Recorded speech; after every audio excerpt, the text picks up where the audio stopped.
I was born August 30th, 1935 in Conshohocken, Pennsylvania. And we lived in a house on West 4th Avenue. I believe I was born in the front bedroom on the second floor. My mother did not want me named after her, which was Alice Elizabeth. And her mother said, "Oh, gotta name her after you, Al." So my mother said, "I'll take Betty from Elizabeth and I'll call her Betty." So a couple years later, a cartoon came on that was pretty famous in the movies, and it was called Betty Boop.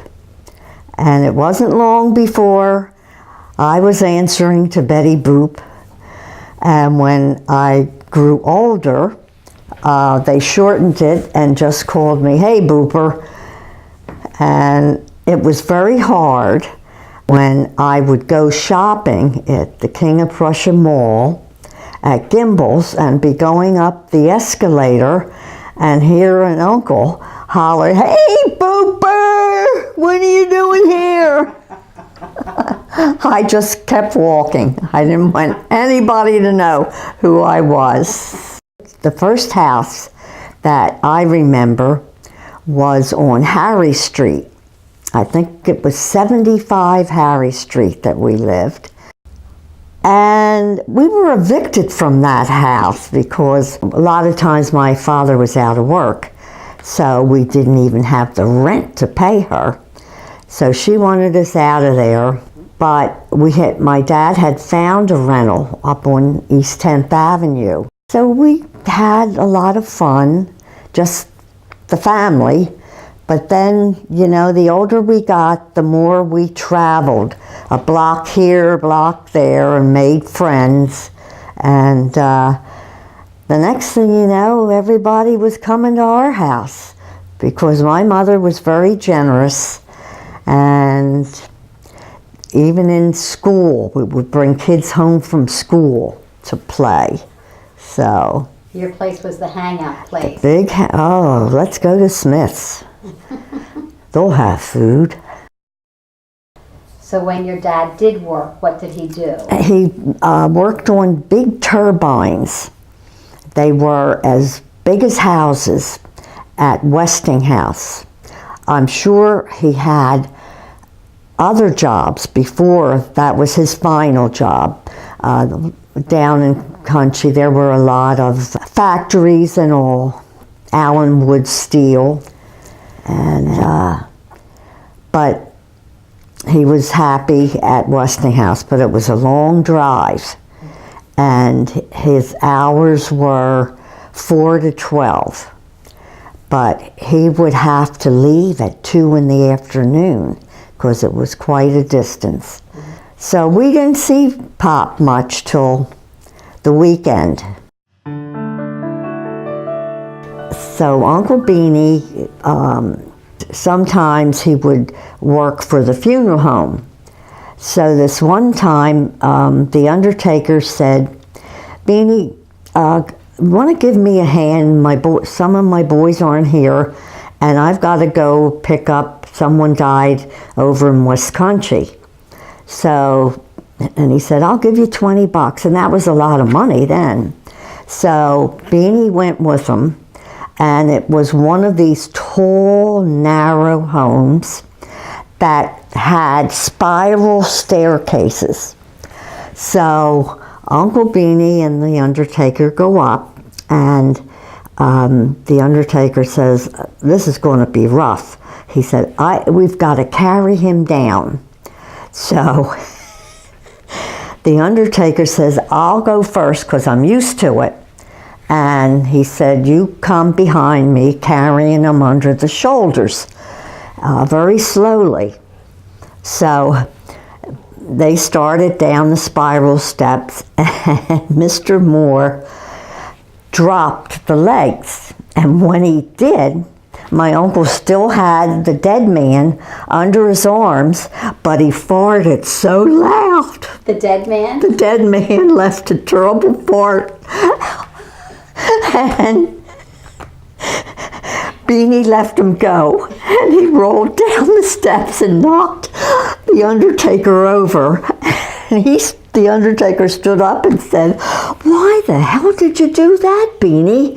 And he said, "Listen, if he's alive enough to fart like that, he's alive enough to walk down those steps."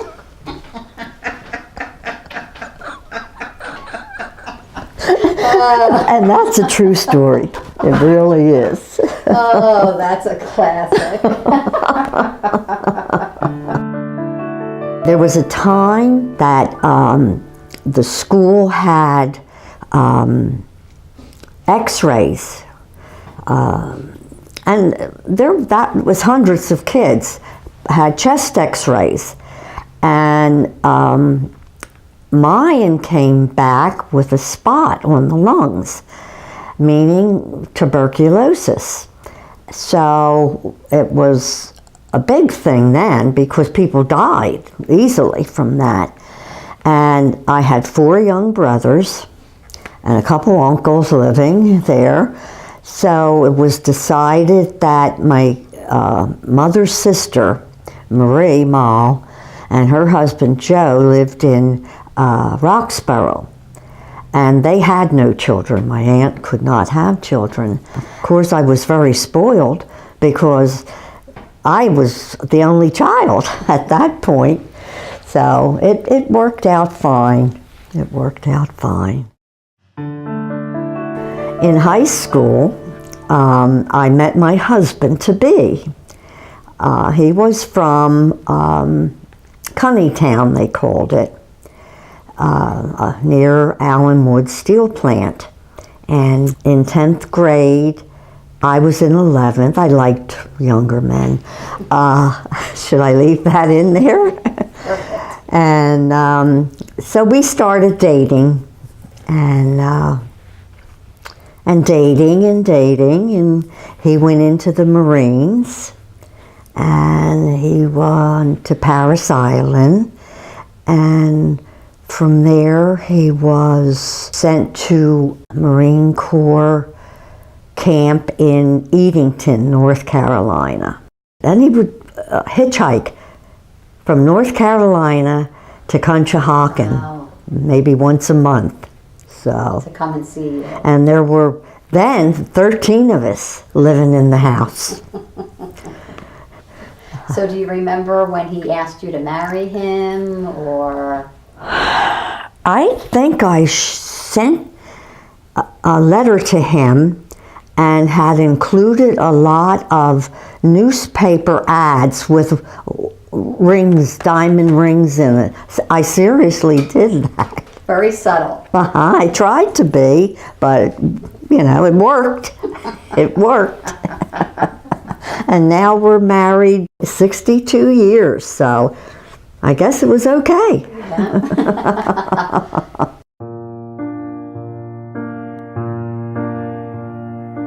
I'll be standing in the garden, just think of what we're starting. I've been waiting for this day all my life. You'll be dressed up in your finest, you'll see beauty at its brightest. We'll have all we ever needed and more. And it feels like a wedding day, feels like a wedding day, and it feels like a wedding day. Come and take me away. Walk me down the path together this day. Memories last forever. We'll be hand in hand and heart to heart.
take me away.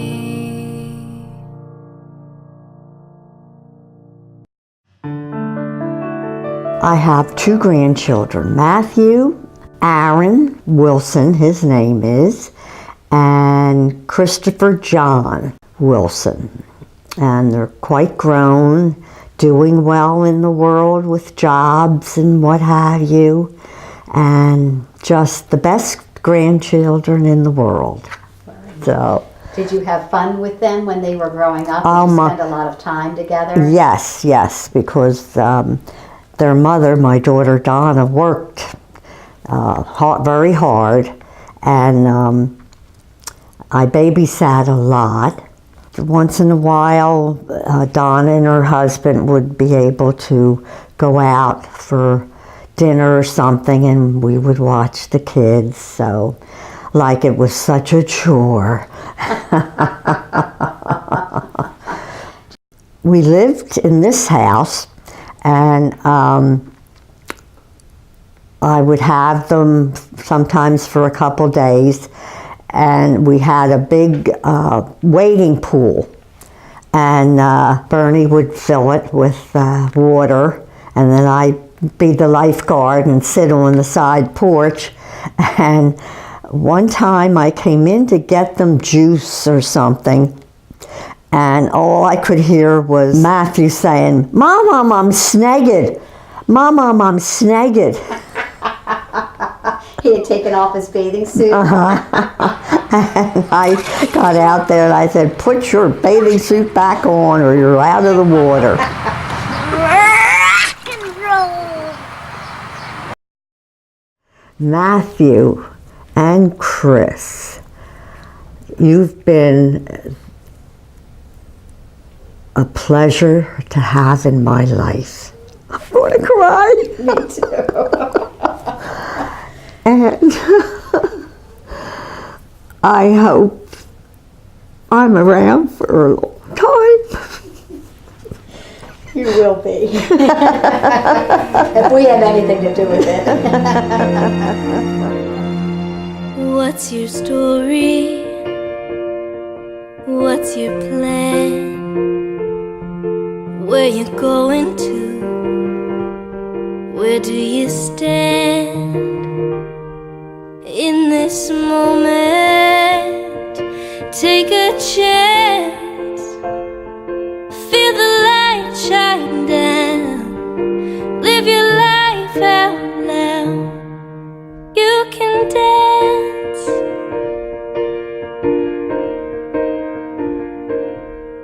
Hear the laughter in the air. Let your voice be heard. If you dare, take the high road to your dreams. Let the world see how life could be right now. Come with me.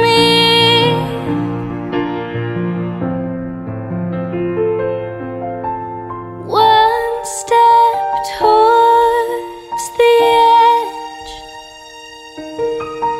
What will happen next? Every moment tells the story of our lives.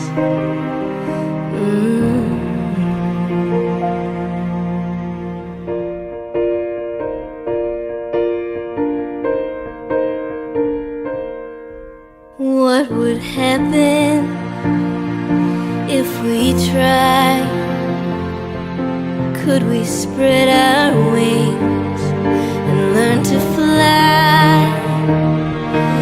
And together we could see that the world is ours. We can shine like stars. We can dream. Oh. We can dream. Yeah.